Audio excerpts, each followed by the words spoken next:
జై గురుదేవ్ దత్తాత్రేయాయ నమః.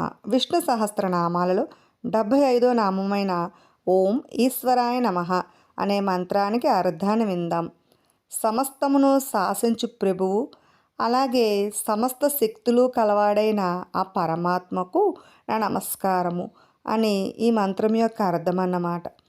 తాను కోరిన వస్తువులను తాను ఇష్ట ప్రకారముగా ఆటంకములు లేకుండా సాధించుకునే శక్తి ఆ భగవంతునికి ఉన్నది. రాజుకు కూడా ఈశ్వర శబ్దాన్ని వాడతారు. రాజు తనకి ఇష్టమైన వస్తువులను సాధించుకోవటానికి అడ్డేముంటుంది.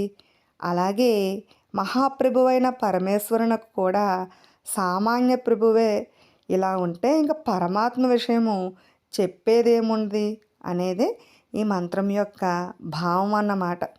విన్నారు కదండి. ఇటువంటి మరెన్నో ఆసక్తికరమైన విషయాల కోసం మా ఛానల్ని సబ్స్క్రైబ్ చేసుకోండి. Thanks for watching.